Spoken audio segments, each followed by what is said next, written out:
개 한 마리가 말을 잃은 아이의 입을 열었다면 믿을 수 있으실까요? 3년 동안 단 한마디도 하지 않던 아이.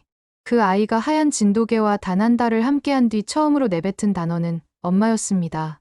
이 놀라운 기적은 사실 아주 작은 실수에서 시작됐습니다. 잘못 걸려온 전화 한 통. 그 전화가 제 인생을 송두리째 바꿔놓았던 겁니다. 엄마, 엄마. 12살 토미가 생애 처음으로 자신의 어머니를 불렀을 때 저는 그 자리에서 무너져 울었습니다. 3년 동안 단 한마디도 하지 않던 아이가 하얀 개 한 마리와 단 한 달을 보낸 후 기적같이 엄마를 찾으며 소리친 거예요. 토미 어머니는 그 순간 바닥에 주저앉아 아이를 끌어안고 펑펑 울었어요. 하지만 이 모든 일의 시작은 그보다 1년 전 제가 상상도 못했던 전화 한 통에서 시작되었습니다. 그런데 나중에 알고 보니 그 전화는 원래 제가 받을 전화가 아니었어요. 전화를 건 그 교수님은 저를 완전히 다른 사람으로 착각하고 계셨거든요. 하지만 그 실수가 만들어낸 기적을 지금 생각해보면 정말 운명이라는 게 있나 봅니다. 2002년 3월 샌프란시스코의 어느 차가운 오후였어요. 저는 한지우, 그때만 해도 그저 평범한 동물병원 수의사에 불과했습니다. 그날따라 유난히 힘든 하루였어요. 교통사고로 중상을 입은 골든 리트리버의 응급수술을 마치고 탈진한 상태로 진료실에 앉아 있었거든요. 지우, 큰일이야.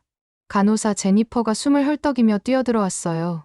한국에서 긴급 전화가 왔는데 지금 당장 받아야 한다고 해. 저는 깜짝 놀랐습니다. 6살에 이민 온 이후로 한국과는 거의 연락이 끊어진 상태였거든요. 혹시 가족에게 무슨 일이? 전화를 받자마자 들린 목소리는 예상과 달랐어요. 한지우 수의사님, 시간이 촉박합니다. 지금 당장 결정해 주셔야 해요. 네. 누구세요? 한국진도계보존협회 박민철 교수입니다. 우리가 찾고 있던 바로 그 분이시군요. 목소리에는 절박함이 묻어났어요. 수의사님, 혹시 기적을 믿으시나요? 저는 당황했습니다. 기적이라니요? 죄송하지만 무슨 말씀인지. 들어보세요. 저희에게는 매우 특별한 개들이 있어요. 진돗개라고 하는 우리나라 토종개인데 이 아이들이 자폐 스펙트럼 장애를 가진 아이들과 놀라운 교감을 보인다는 연구 결과가 나왔습니다. 박 교수님의 설명이 계속되었어요. 미국 수의사협회를 통해 동물 치료 분야에서 뛰어난 실력을 가진 한국계 수의사를 찾아보니 제 이름이 나왔다고 하시더라고요. 특히 제가 동물 행동학과 심리치료에 관심이 많다는 걸 알고 연락하셨다고 했습니다. 사실 저희가 역사적인 프로젝트를 준비하고 있어요. 박 교수님의 목소리에는 확신이 담겨 있었어요.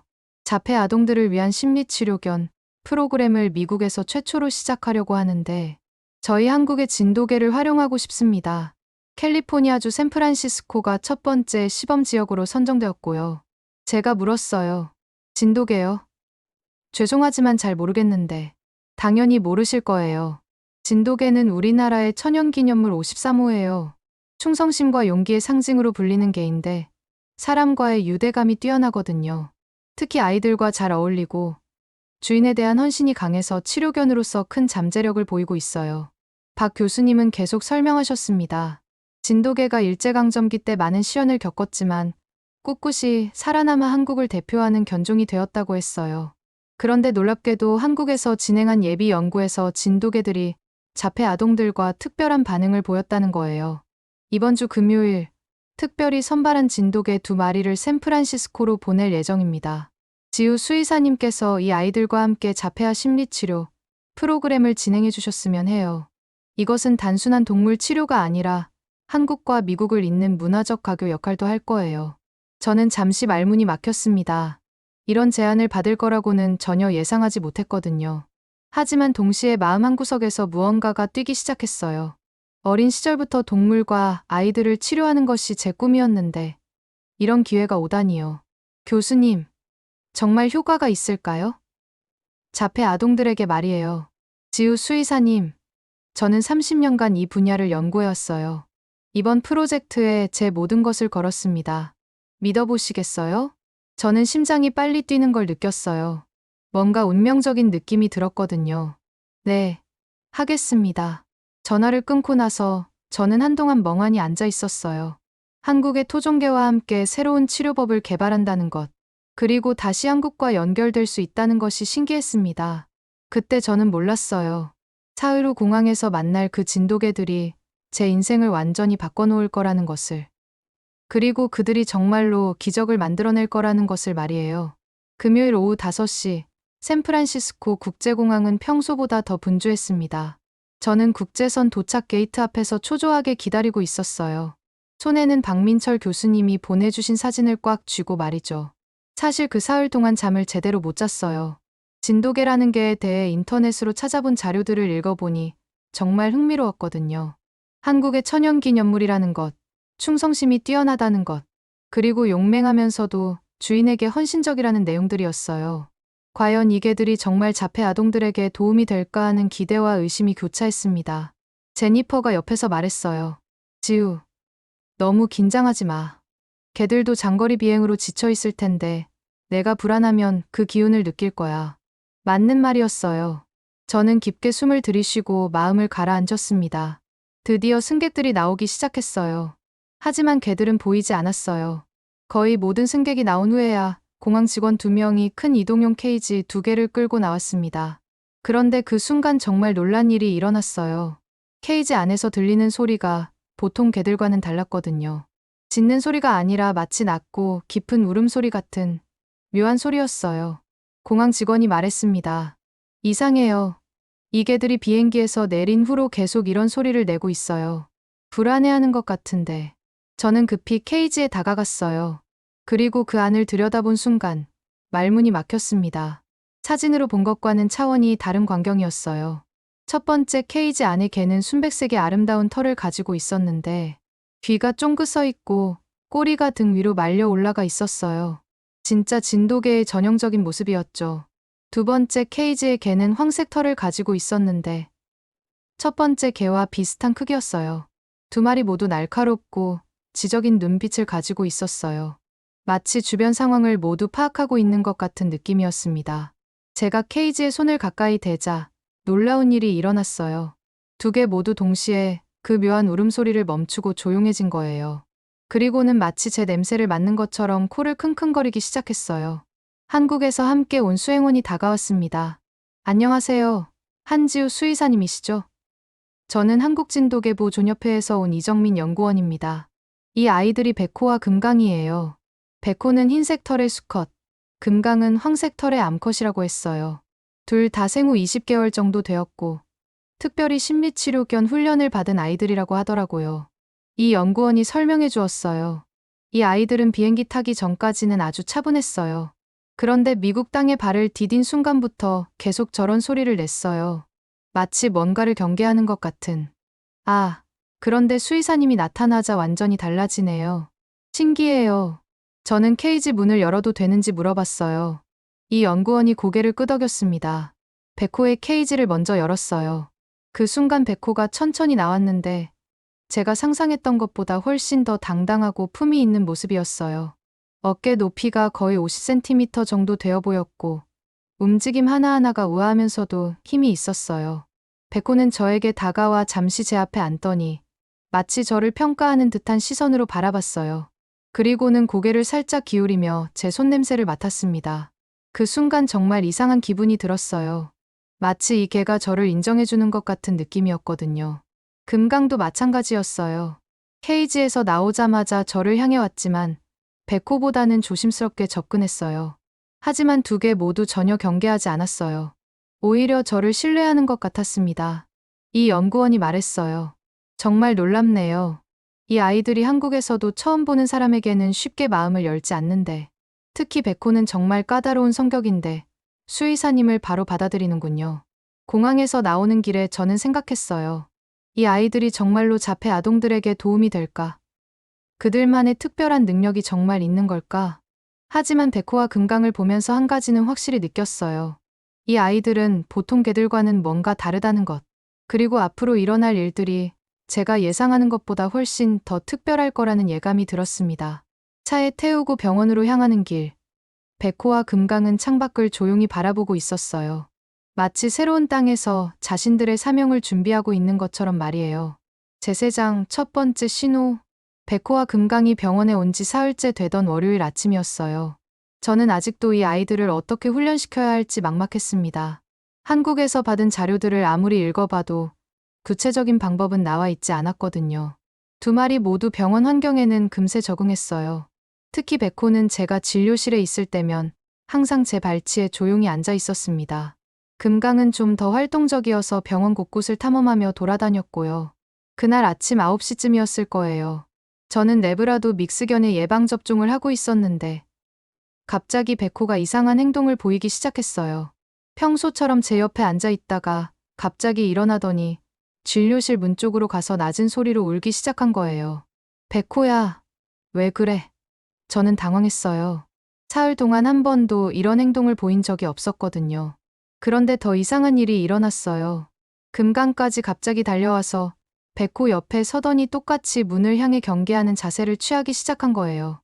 두 마리가 동시에 그런 모습을 보이니까 정말 소름이 돋았어요. 10분 정도 지났을까요? 갑자기 대기실에서 큰 소리가 들려왔어요. 으아악, 으아악. 아이의 절규에 가까운 울음소리와 함께 뭔가 부딪히는 소리. 그리고 여성의 비명이 들렸어요. 제니퍼가 창백한 얼굴로 뛰어들어왔어요. 지우, 큰일이야. 자폐아 아이가 완전히 통제불능 상태가 됐어. 머리를 벽에 박고 있어. 저는 심장이 멎는 줄 알았어요. 자폐아들이 극도의 스트레스를 받으면 자해 행동을 보일 수 있다는 걸 알고 있었거든요. 급히 진료를 중단하고 대기실로 달려 나갔는데 상황은 제가 상상했던 것보다 훨씬 심각했어요. 7살쯤 되어 보이는 남자아이가 바닥에 웅크리고 앉아서 머리를 계속 벽에 부딪히고 있었어요. 이마에서는 이미 피가 나고 있었고요. 어머니는 아이를 막으려고 했지만 아이는 어머니를 밀쳐내며 더욱 격렬하게 자해를 하고 있었어요. 제발 그만해. 찬우야. 엄마가 있잖아. 다른 대기실의 고객들은 모두 놀라서 뒤로 물러서 있었고 한 남성 고객이 큰 소리로 말했어요. 이런 아이는 전문 병원에 데려가세요. 여기는 동물병원이에요. 바로 그때 백호가 제 앞을 지나쳐 아이에게 다가갔어요. 저는 깜짝 놀라서 제지하려고 했어요. 백호야. 안 돼. 자칫하면 아이가 백호를 때리거나 더 위험한 상황이 될 수 있었거든요. 하지만 백호는 제 목소리를 무시하고 계속 아이에게 다가갔어요.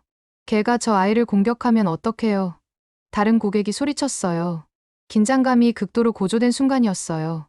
모든 사람들이 숨을 죽이고 지켜보고 있었는데 백호는 아이로부터 약 2m 정도 떨어진 곳에서 멈췄어요. 그리고는 갑자기 바닥에 엎드리더니 아이를 조용히 바라보기 시작했어요. 하지만 아이는 여전히 머리를 벽에 부딪히고 있었어요. 피가 더 많이 나기 시작했고 어머니는 울면서 계속 아이를 말렸어요. 효과가 없잖아요.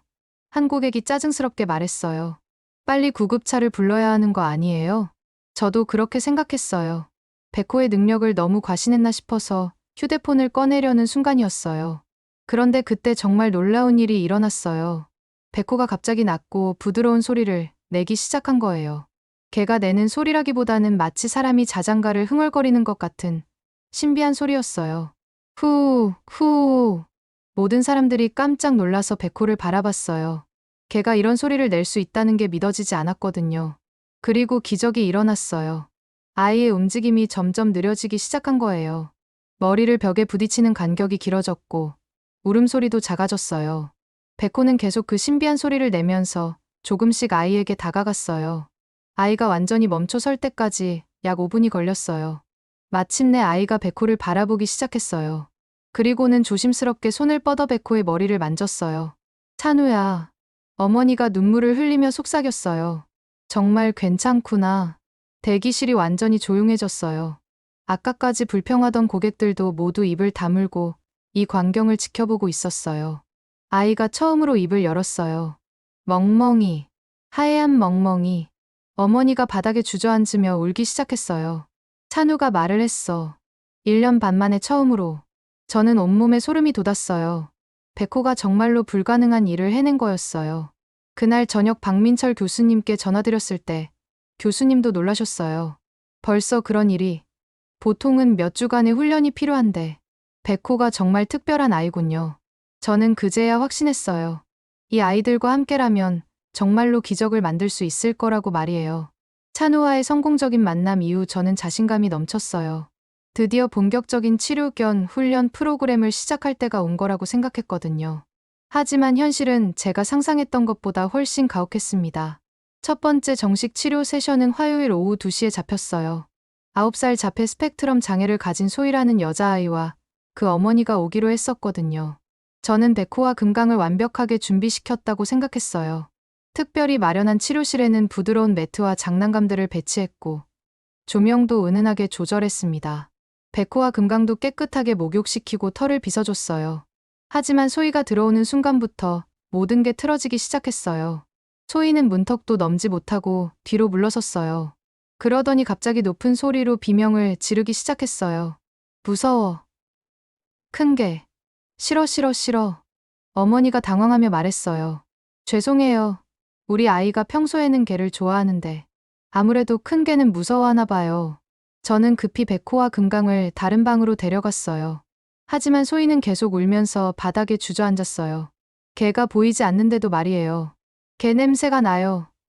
여기서 나가고 싶어요. 결국 30분도 채 되지 않아 첫 번째 세션은 완전히 실패로 끝났어요. 소희 어머니는 죄송하다는 말만 반복하며 아이를 데리고 나갔습니다. 저는 완전히 당황했어요. 찬우에게는 그렇게 효과가 있었는데 왜 소희에게는 안 되는 걸까요? 목요일에는 더 큰 충격이 기다리고 있었어요. 11살 민준이라는 남자아이와의 세션이었는데 이번에는 정반대 문제가 생겼거든요. 민준이는 개를 너무 좋아한 나머지 백호를 거칠게 만지기 시작했어요. 꼬리를 잡아당기고 귀를 비틀고 심지어 목을 꽉 안으려고까지 했어요. 백호는 처음에는 참고 있었지만 민준이가 너무 거칠게 굴자 갑자기 낮은 경고음을 내며 한 발 뒤로 물러났어요. 진돗개의 자존심이 상한 것 같았거든요. 민준이는 백호가 피하자 더욱 흥분했어요. 개야, 이리 와, 이리 와 하면서 백호를 쫓아다니기 시작했어요. 금강도 상황이 심상치 않다는 걸 느꼈는지 백호 옆으로 가서 함께 경계하는 자세를 취했어요. 민준아, 그만해. 어머니가 소리쳤지만 민준이는 전혀 듣지 않았어요. 결국 저는 민준이를 제지해야 했어요. 하지만 그 과정에서 민준이가 제 팔을 깨물어 버렸어요. 피가 나기 시작했고 어머니는 얼굴이 새하얘졌어요. 죄송합니다. 죄송합니다. 어머니는 계속 사과하며 민준이를 끌고 나갔어요. 그날 밤 저는 백호와 금강을 쓰다듬으며 생각했어요. 이 자존심 강한 아이들이 받은 스트레스는 어떨까? 혹시 트라우마가 생기는 건 아닐까? 금요일 아침, 더 심각한 문제가 발생했어요. 8살 은지라는 아이가 왔는데 이 아이는 심각한 동물 알레르기가 있었던 거예요. 백호가 은지 옆에 앉은 지 10분도 안 되어서 은지의 얼굴이 빨갛게 부어오르기 시작했어요. 숨도 가빠지고 있었고요. 응급실로 가야겠어요. 어머니가 패닉 상태가 되었어요. 저는 급히 백호를 치료실에서 내보내고 은지에게 응급처치를 했어요. 다행히 항히스타민제를 복용한 후 상태가 나아졌지만 정말 아찔한 순간이었어요. 은지 어머니가 화를 내며 말했어요. 미리 알레르기 검사를 하지 않고 어떻게 이런 프로그램을 진행할 수 있어요? 우리 아이가 큰일 날 뻔했잖아요. 저는 할 말이 없었어요. 정말로 제가 너무 성급했던 것 같았거든요. 그날 오후 병원에 혼자 남아서 백호와 금강을 바라보니까 정말 미안했어요. 이 당당한 아이들을 위험한 상황에 노출시킨 건 아닌가 하는 생각이 들었거든요. 제니퍼가 걱정스럽게 물어봤어요. 지우, 괜찮아? 프로그램을 잠시 중단하는 게 어때? 저는 고민에 빠졌어요. 찬우와의 기적 같은 순간이 단순히 운이었던 걸까요? 아니면 제가 뭔가 중요한 걸 놓치고 있는 걸까요? 그때 백호가 제 무릎에 머리를 기대며 조용히 바라보더라고요. 그 눈빛에서 저는 뭔가를 느꼈어요. 포기하지 말라는 메시지 같은 것을요. 저는 마음을 다잡았어요. 실패를 통해 배우는 게 있을 거예요. 더 신중하고 체계적으로 접근한다면 분명히 방법이 있을 거라고 생각했습니다. 일주일간의 자성의 시간을 거쳐 저는 완전히 새로운 접근법을 만들었어요. 이제는 아이들을 치료실로 데려오는 대신 백호와 금강이 자연스럽게 아이들의 일상 공간에 스며들게 하기로 했습니다. 첫 번째 시도지로 선택한 곳은 샌프란시스코 시립특수교육센터였어요. 센터장인 메리 선생님이 저희 프로그램에 관심을 보여주셔서 협력하기로 한 거였거든요. 하지만 조건이 있어요. 메리 선생님이 엄중하게 말씀하셨어요. 아이들 중에 톰이라는 12살 남자아이가 있는데 이 아이만큼은 절대 건드리지 마세요. 이미 너무 많은 시도들이 실패했고 더 이상 상처받는 걸 지켜볼 수 없어요. 토미에 대한 이야기는 정말 가슴 아팠어요. 3년 전 교통사고로 아버지를 잃은 후 단 한마디도 하지 않게 되었다는 거예요. 그 전까지는 활발하고 똑똑한 아이였는데 사고 이후로는 완전히 자신만의 세계로 들어가 버렸다고 했어요. 여러 치료사들이 시도해봤지만 모두 실패했어요. 오히려 토미가 더 깊이 다쳐버렸죠. 그래서 이제는 억지로 치료하려 하지 않기로 했어요. 저는 알겠다고 대답했지만 마음 한구석에서는 토미에 대한 호기심이 생겼어요. 첫날 교육센터에 도착했을 때 아이들은 모두 호기심 어린 눈으로 백호와 금강을 바라봤어요. 하지만 한 아이만 유독 다른 반응을 보였어요. 구석진 자리에 혼자 앉아있던 그 아이가 바로 토미였어요. 다른 아이들이 걔들에게 관심을 보일 때도 토미는 창밖만 바라보고 있었어요. 저 아이가 토미예요. 메리 선생님이 작은 소리로 말씀해 주셨어요. 평소에도 저런 식이에요. 아무 것에도 관심을 보이지 않죠. 저는 약속대로 토미에게는 다가가지 않았어요. 대신 다른 아이들과 백호, 금강의 교감 활동에 집중했습니다. 그런데 이상한 일이 일어났어요. 백호가 자꾸 토미 쪽을 바라보는 거예요.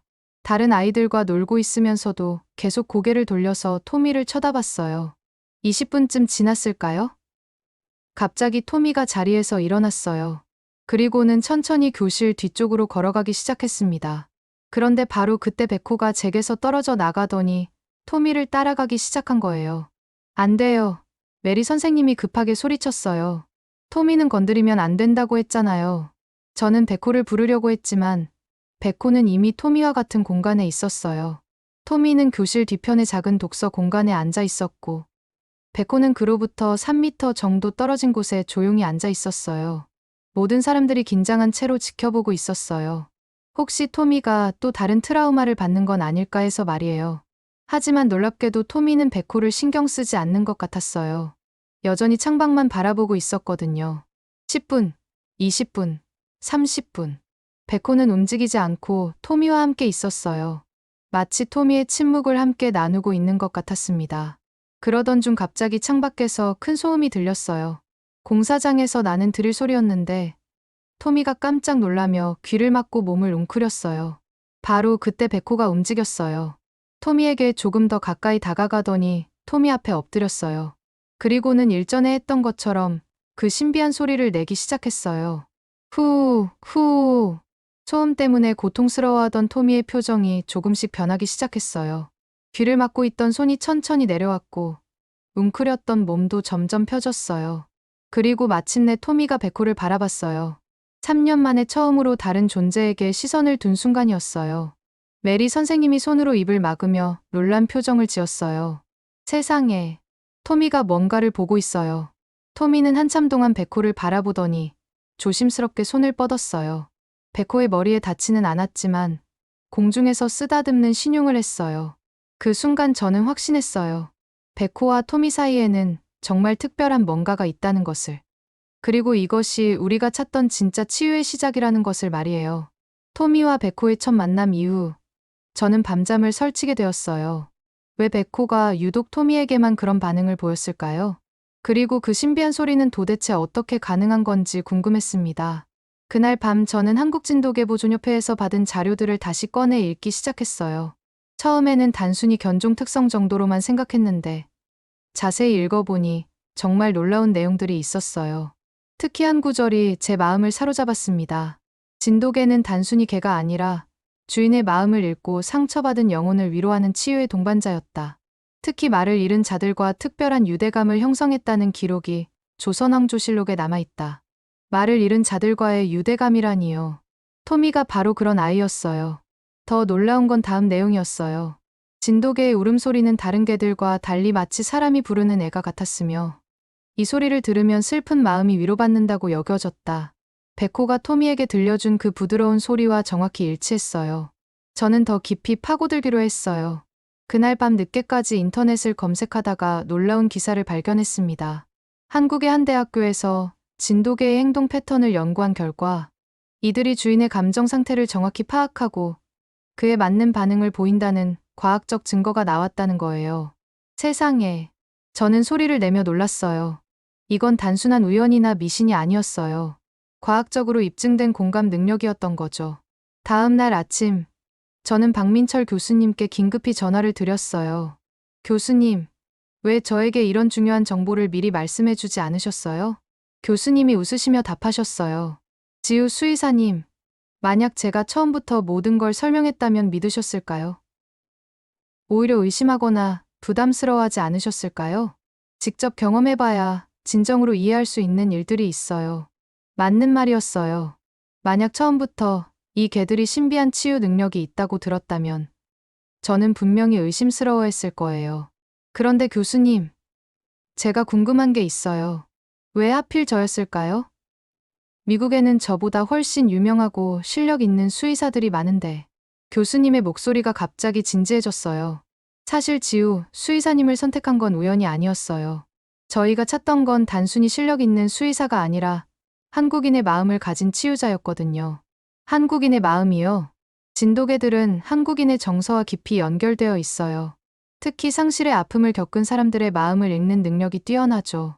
지우 수의사님도 어린 나이에 고국을 떠나 이방인으로 살아오시면서 많은 상실감을 느끼셨을 거예요.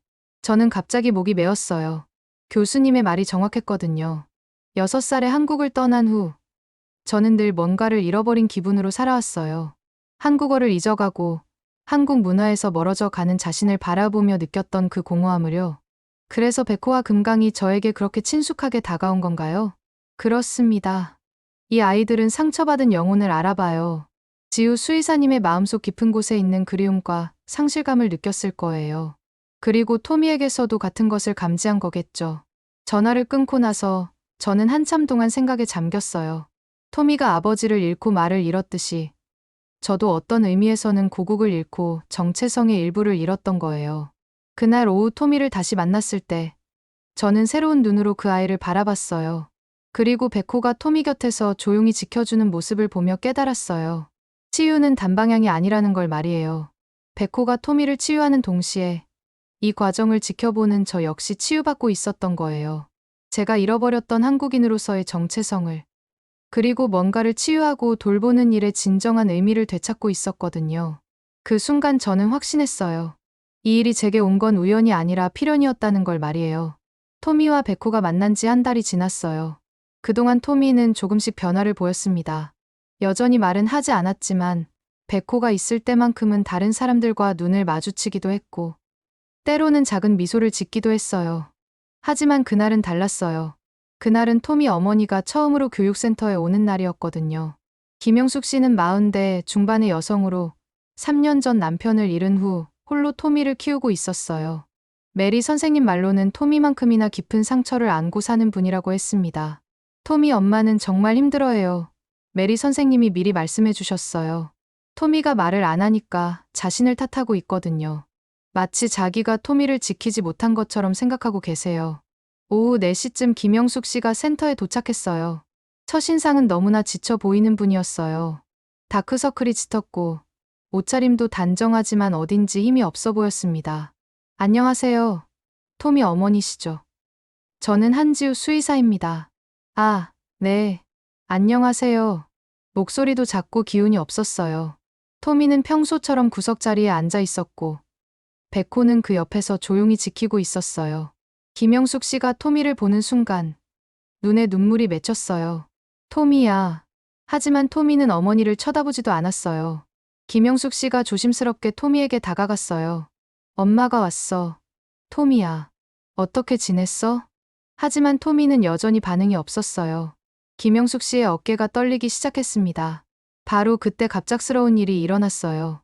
센터 밖에서 큰 교통사고가 난 거예요. 구급차 사이렌 소리와 경찰차 소리가 요란하게 울려 퍼졌어요. 그 순간 토미가 갑자기 온몸을 떨기 시작했어요. 아버지의 교통사고를 떠올린 것 같았어요. 토미는 귀를 막고 바닥에 웅크렸어요. 아, 안 돼. 김영숙 씨가 급히 토미에게 달려갔어요. 괜찮아, 토미야. 엄마가 있어. 하지만 토미는 점점 더 심하게 떨었어요. 3년 전 그날의 기억이 되살아나고 있는 것 같았습니다. 바로 그때 백호가 움직였어요. 평소보다 훨씬 빠르게 토미에게 다가가더니 토미를 보호하듯이 앞에 앉았어요. 그리고는 지금까지 들어본 것 중 가장 깊고 따뜻한 소리를 내기 시작했어요. 후, 후. 마치 아버지가 아이를 달래는 자장가 같은 소리였어요. 하지만 이번에는 뭔가 달랐어요. 그 소리 속에 슬픔과 위로가 동시에 담겨 있었어요. 토미의 떨림이 조금씩 줄어들기 시작했어요. 하지만 여전히 귀를 막고 있었어요. 베코는 계속 그 소리를 내면서 조심스럽게 토미의 손에 자신의 머리를 가져다 댔어요. 토미의 손을 통해 베코의 따뜻함이 전해지고 있었어요. 그러던 중 정말 놀라운 일이 일어났어요. 토미가 천천히 고개를 들더니 처음으로 어머니를 똑바로 바라본 거예요. 김영숙 씨가 숨을 멈췄어요. 3년 만에 아들이 자신을 바라보고 있었거든요. 토미의 입술이 떨리기 시작했어요. 뭔가 말하려고 하는 것 같았어요. 모든 사람들이 숨을 죽이고 지켜봤어요. 그리고 마침내 엄마, 작고 떨리는 목소리였지만 분명히 들렸어요. 김영숙 씨가 눈을 크게 뜨며 손으로 입을 막았어요. 엄마, 엄마. 이번에는 더 또렷하고 간절한 목소리였어요.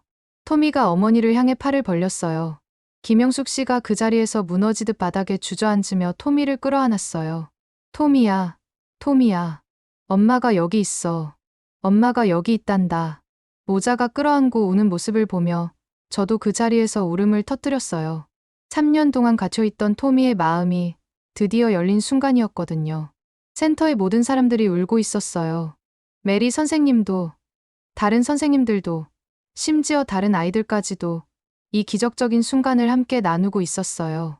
베코는 조용히 그 광경을 지켜보다가 제게 다가와 제 무릎에 머리를 기댔어요. 마치 해냈다는 듯이 말이에요. 그날 저는 확신했어요. 이것이 바로 제가 찾던 것이었다는 걸. 그리고 베코와 금강, 그리고 우리가 함께 만들어갈 기적들이 이제 막 시작되었다는 걸 말이에요. 토미가 말을 다시 하게 된 지 6개월이 지났습니다. 지금 저는 샌프란시스코 베이 지역 최초의 진돗개 치유센터에서 이 글을 쓰고 있어요. 창밖으로는 아이들과 진돗개들이 함께 뛰어노는 모습이 보입니다. 토미는 이제 완전히 다른 아이가 되었어요. 말을 하는 것은 물론이고 웃음도 되찾았고 다른 친구들과도 잘 어울려요. 무엇보다 베코와는 때려야 뗄 수 없는 친구가 되었습니다. 어제 토미가 제게 이런 말을 했어요. 지우 선생님, 베코가 아빠 같아요. 아빠가 베코를 보내준 것 같아요. 그 말을 들은 순간 저는 또 눈물이 났어요. 이 아이가 이제는 상실을 슬픔이 아닌 사랑으로 기억하고 있다는 걸 느꼈거든요. 김영숙 씨도 완전히 달라지셨어요. 이제는 다른 자폐아 부모들을 위한 상담 봉사를 하고 계세요. 희망을 잃지 말라는 메시지를 전하면서 말이에요. 지난달에는 정말 놀라운 일이 있었어요. 백악관에서 연락이 온 거예요. 대통령 부인이 저희 프로그램에 관심을 보이셔서 전국적으로 확대하고 싶다고 하시더라고요. 한국의 전통 반려견 문화가 미국 아이들에게 희망을 주고 있다는 게 정말 의미 깊다고 말씀하셨어요. 지금은 시애틀, 로스앤젤레스, 뉴욕에도 진돗개 치유센터가 생겼어요. 한국에서 추가로 보내준 진돗개들이 그곳에서도 기적을 만들어내고 있습니다. 박민철 교수님이 지난주에 샌프란시스코를 방문하셨어요. 처음 전화로만 통화했던 그분을 직접 만나니까 정말 감격스러웠어요. 지우 수의사님 덕분에 우리 진돗개들이 진짜 사명을 찾았어요. 교수님이 말씀하셨어요. 이 아이들은 원래 이 일을 하기 위해 태어난 거였나 봅니다. 하지만 무엇보다 제가 가장 많이 변한 것 같아요. 이제 저는 더 이상 뿌리 없는 이민자가 아니에요. 한국의 전통과 미국의 현실을 연결하는 다리 역할을 하고 있다는 자부심이 있어요. 며칠 전에는 부모님께 처음으로 한국어로 긴 편지를 썼어요. 그동안 잊고 있던 한국어가 진돗개들과 함께 하면서 자연스럽게 되살아났거든요. 딸이 한국의 개들과 함께 미국 아이들을 치료하고 있다는 게 정말 자랑스럽다고 부모님이 답장해 주셨어요. 오늘 오후에는 새로운 아이가 와요. 8살 미나라는 여자아이인데 2달 전부터 말을 하지 않고 있다고 해요.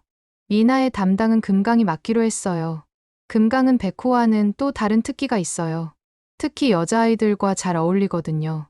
조용하고 부드러운 성격이라서 예민한 아이들이 더 편안해해요.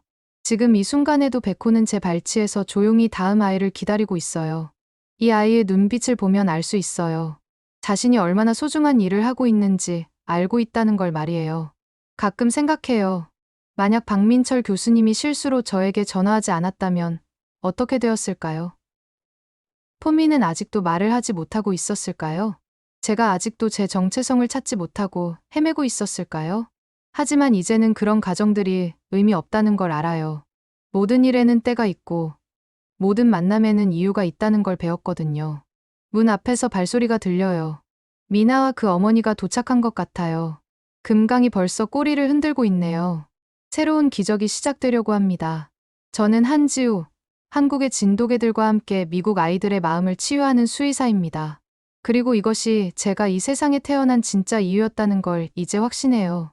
백호와 금강, 그리고 앞으로 올 모든 진돗개들과 함께 더 많은 기적을 만들어 가겠습니다. 충성과 용기로 희망을 가져다 주는 것. 그것이 진돗개들의 사명이고, 이제는 저희 사명이기도 합니다. 새로운 시작이 기다리고 있어요.